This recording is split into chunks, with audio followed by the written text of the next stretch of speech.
Guys, ito yung mga truck na paifda na gamit namin.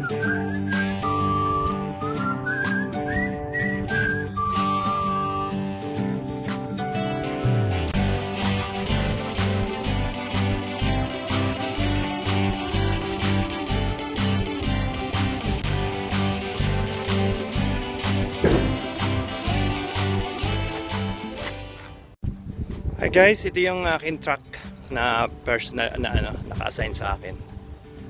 Kaya ito yung ginagamit ko everyday. Ayan.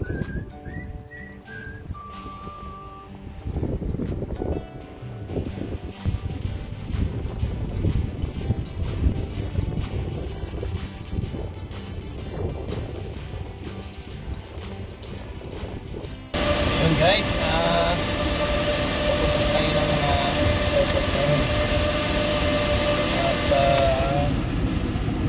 kasi ang cargo natin ngayon ay air, so takarguli natin sa aeroplano.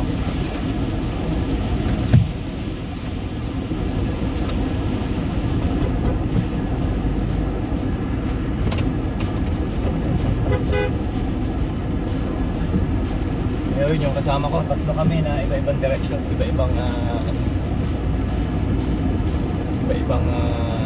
route. Ayun. Iba-ibang nila. Yun, sikat pa rin ang araw, alas 8 na ng gabi guys. Ang araw pagka summer lumulubog ng alas 10, 10:30 yan, mga ganyan ang ano yan, lubog yan.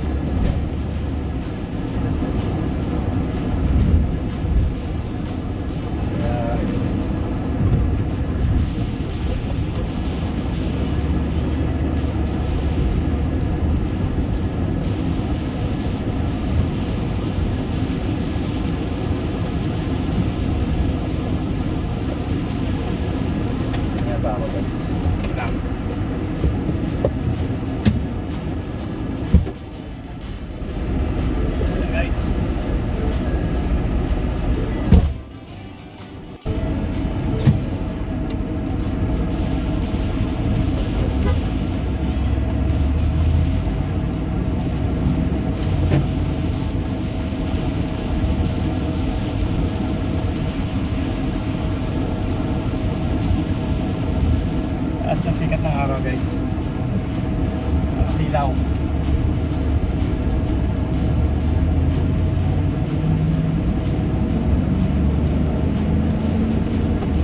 Destination natin A to B lang, tapos building na point A and B.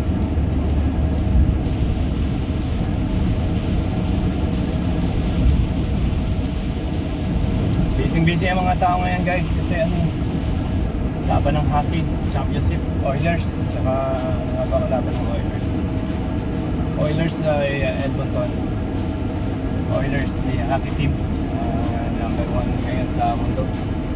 Kaya talo yung mga Senators sa hockey team, yung mga ganun. Okay, ayan, okay. Ayun, dalawa kami magkasunod kami sa kasama ko. Traffic lang tayo guys. Yun, muna tayo.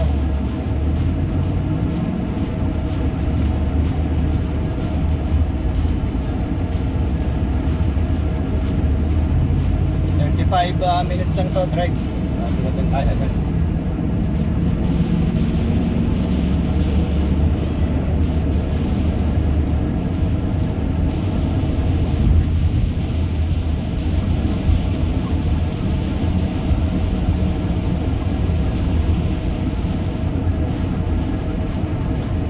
Ilagay ko lang sa unan guys yung para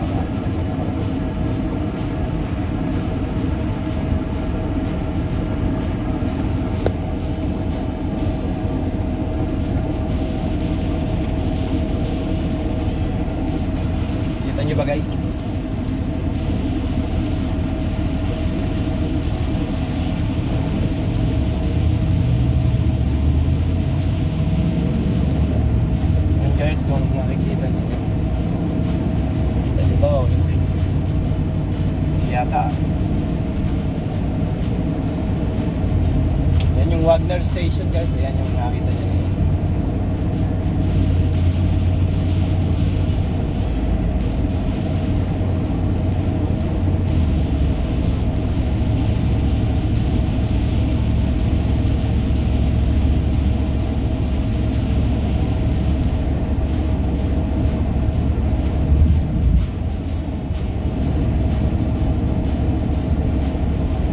Malinis ang ano ngayon, ang walang ka-traffic ngayong oras na to dahil Oilers game, laro ng hockey championship, so lahat nandun sa downtown. Kaya kung gagawin kayo ng downtown ng ganitong ano, wala, mahirapan kayo. Ngayon parang holiday na although Friday night nga, pero hindi naman ganito dati na pagka wala kasing game marami-rami pa rin tao sa dati. Marami pa rin sasakyan. Ngayon baby sa din siya. Ang tao ay may hilig din sa hilig sa game.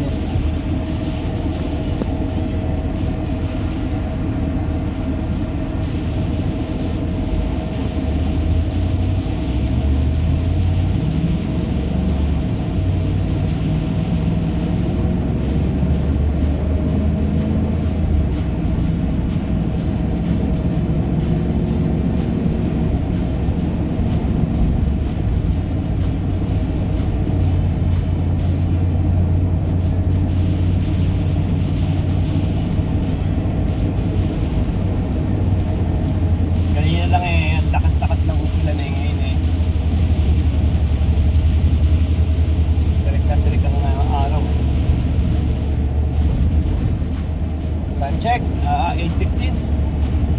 Pero napakataas pa rin ang sikat ng araw. Kaya ang tao ay masaya pag summertime dahil ang araw ang liwanag ay napakahaba. Sisimula ng alas 5, 4:30 ng umaga at lulubog ng alas 10 ng gabi. Yan ang summer dito. Pataas na pataas yan. Ngayon lulubog siguro mga 9:30 before 10, ayan. Hanggang sa maging 9:30 to 11 yan. 9:30 yung pinaka 9:30 ng gabi o 10:30 ng gabi yung pinaka late na lubog ng araw pagka sa middle ng summer. Ayan.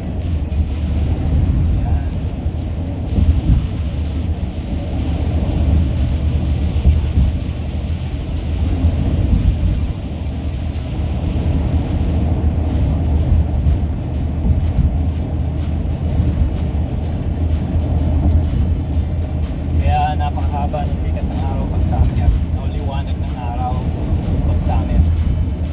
Ilang oras yun.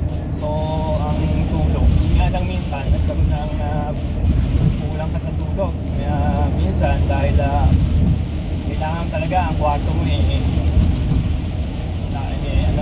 curtain na black color, yung mga color, dark color na hindi mag-penetrate yung liwanag. Pag winter naman, kaya ang tao medyo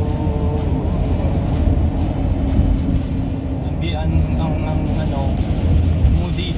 Kaya nga pagka winter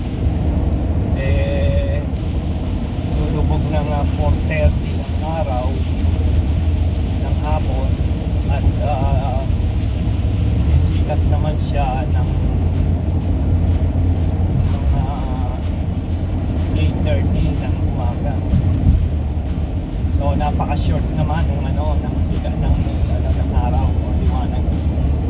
Napaka-hindi pagka winter time.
minutes na, gawin natin 20, ano yan, 25.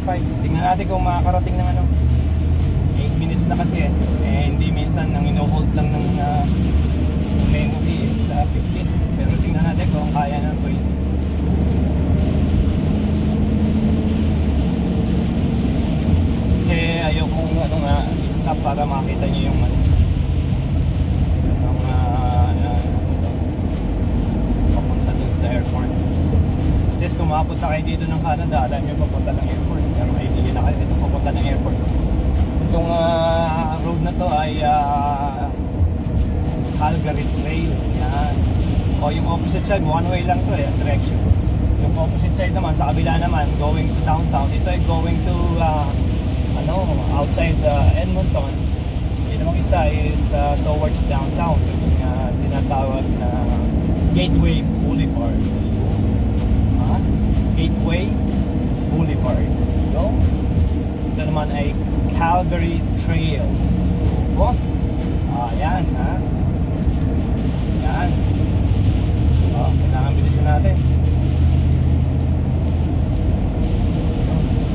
Okay, dito may ano naman dito. May speed trap dito. Red light. Red light camera ang tawag. Huwag kayo mara-red light. At isang kayamanan na naman sa Pilipinas.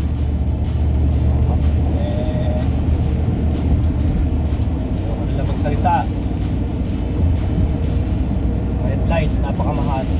405 Canadian. Okay, magkano yan? Ay, red light. Mga beating the red light. Tayong mga driver dyan tayo sa Pinas. Beating the red light. Dito nako, magpili na kayo sa labi. Pag beating the red light kayo. Beating the red light kayo dito, boss. Huling-huli kayo sa camera. Darating na lang yung bill sa inyo ng ng beating the red light. 405 bucks. $405. Magkano nila sa atin? Magkano ba yun? 400. Ay. Sabi ko sa inyo, napakalaking kayamanan pagka kayo nakahuli ng ganito.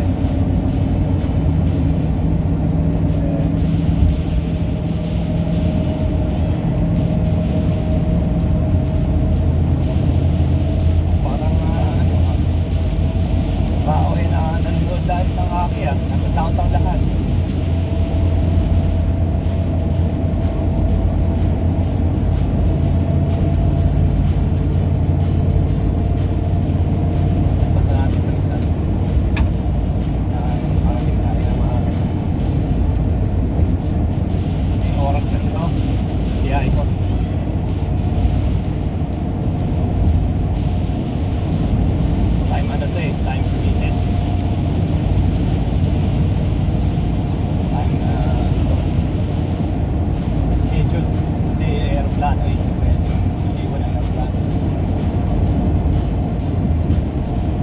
Same ano pa rin itong dinadaan natin.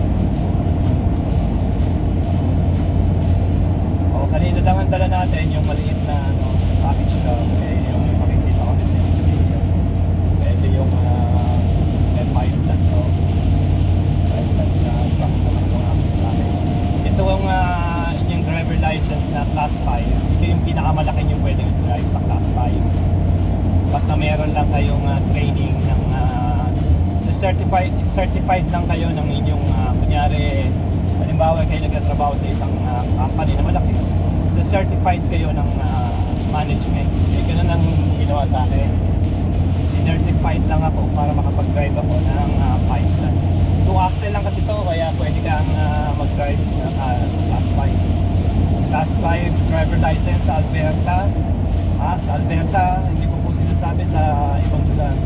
Sa ibang lugar hindi ko alam kung anong class ang pwede nyo i-drive sa isang sa 5 ton. Dito sa Alberta, class 5. Ito yung pinakamalaki 5 ton. Certified lang kayo, pero kung hindi naman, pwede rin naman kahit hindi kayo certified, private, rental. Yun, certified kayo, kahit rental naman. Let's say kailangan nyo ng 5 ton, gusto nyo mag-rental, pwede naman.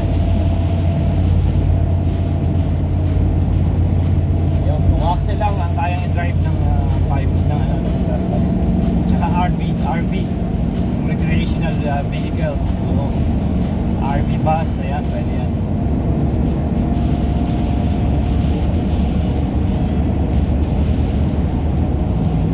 Oh, one man dito. Simatan natin to. Pagal eh. Pwede.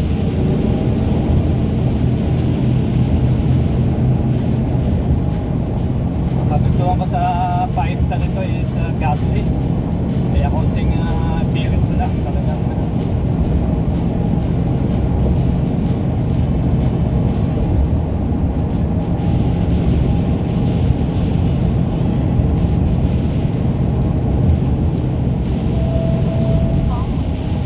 ayun, ano na ako ng following distance, meron kasi okay, may sensor kasi ako. Medyo ano na nga naman yun, medyo close na yun pagka gano'n following distance.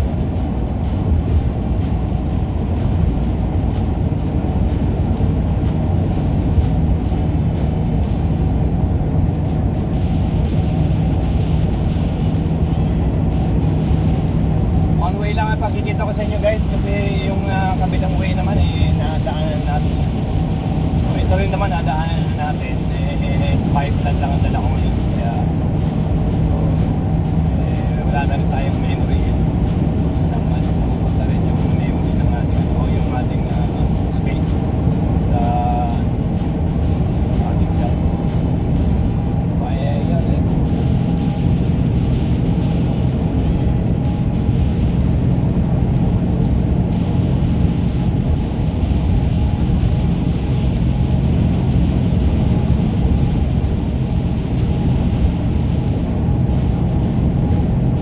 Kagandahan lang guys ng nagda-drive kayo ng truck,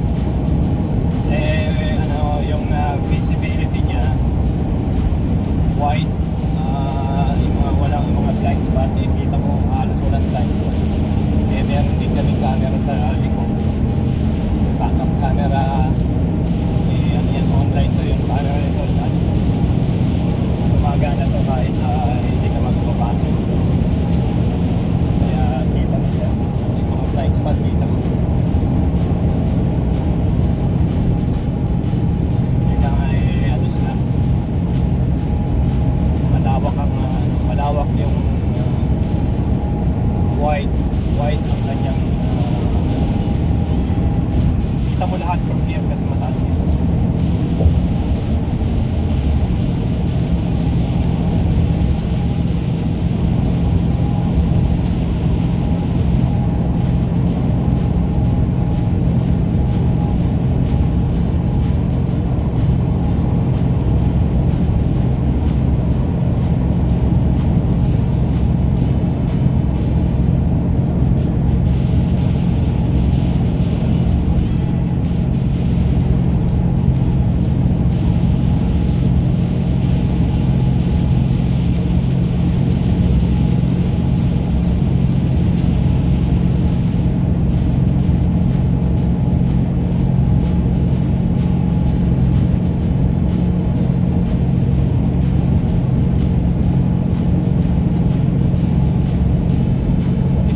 Expressway na to, ang highway na to ay QE2.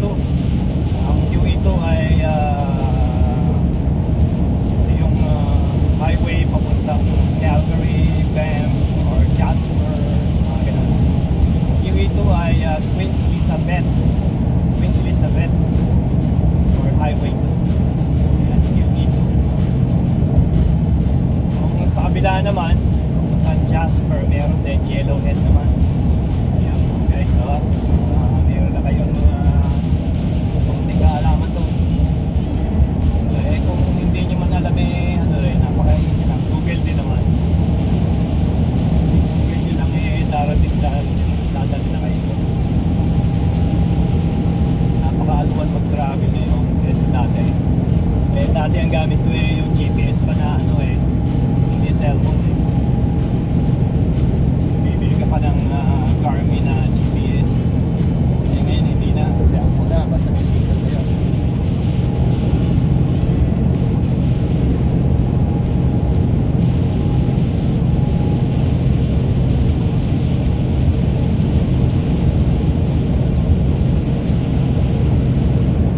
Kung kayo sanay mag-trade dyan,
stress eh, napakataas. Pero pagka yung ano mo na, wala eh. Okay na. Kamay mo na eh. Dahil ka na eh, smooth sailing. Embedded mo sa yung memory kung anong gagawin mo eh. Parang routine na lang.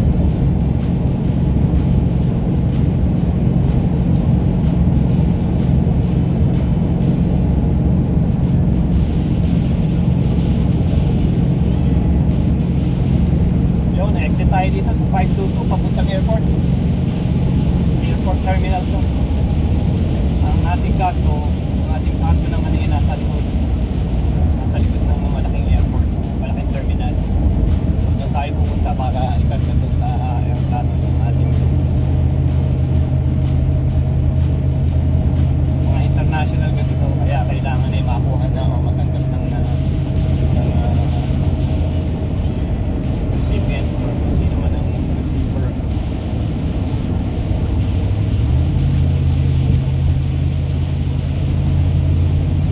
Yan ang pinakamalaking Costco dito sa ito. Kaliwa tayo dito guys, hindi yung papuntang airport terminal. Dito tayo sa kaliwa, dito tayo sa likod pupunta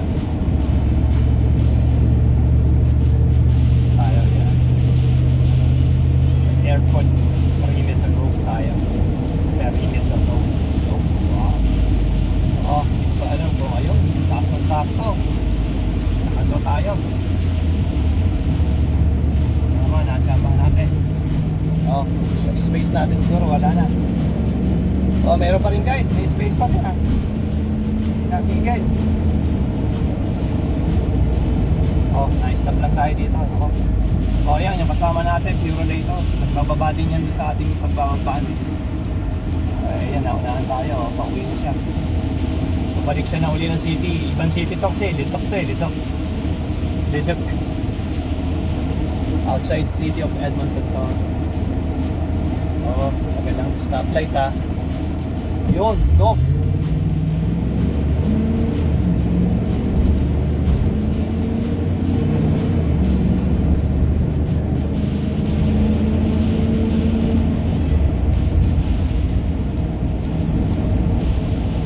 Ito yung collection outlet mall sa isang mapakalaking outlet mall. Kasi hindi lahat ng mga branded nandito. Dito ka bibili ng mga branded yan, yung malaki na yan. Hindi ko lang malaki na yan sa gawing kaliwa ko. Mamaya pakikita natin eh. Ano? Malapit-lapit na tayo guys.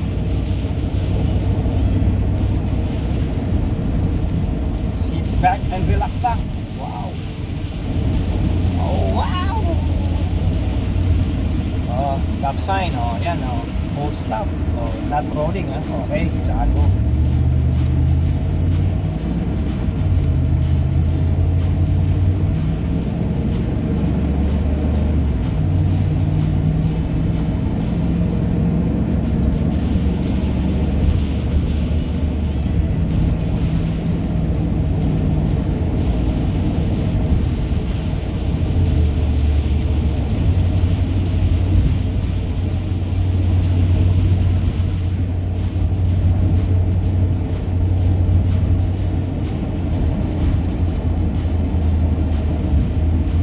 Guys, nandito na tayo.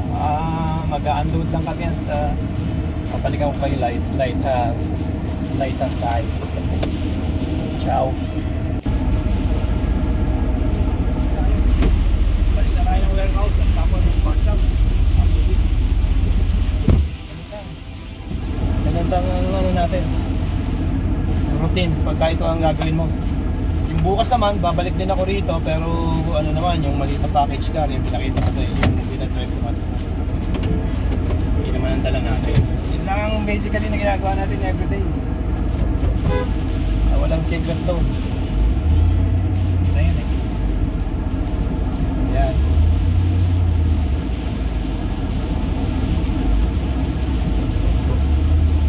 Usually may isa pang ano dito eh.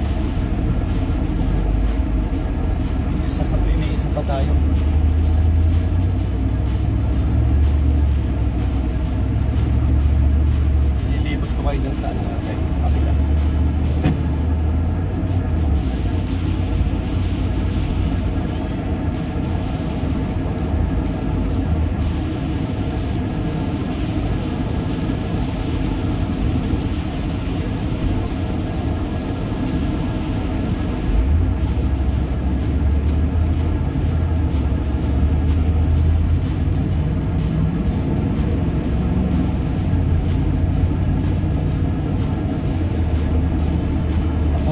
natin guys ang ng mga kasulit, ang Edmonton, ang Southside Edmonton, na-cover natin. Rescue, nakita nyo na.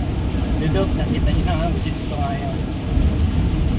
Ka-cover natin ang ibang places naman guys sa susunod na araw.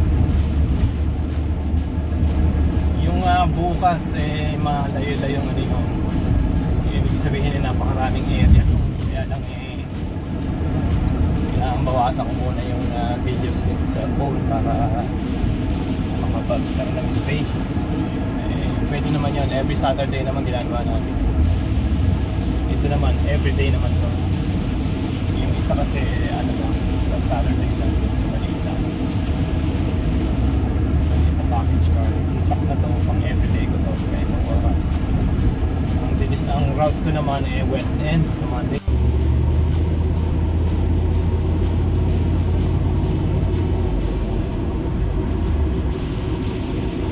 Ayun guys, tatapusin na natin yung video na to sa yung sa araw na to, at salamat sa inyo guys sa pagsubaybay sa muli, at tayo magkita naman sa susunod na araw. Mabuhay po ang lahat, mabuhay po tayong lahat, mabuhay po ang lahat, ang inyong mag-ingat po, lagi po ang alagaan ng kalusugan, alagaan ng family, at yun lang po guys, at magkita tayo bukas sa Kamutulan. Mabuhay tayong lahat.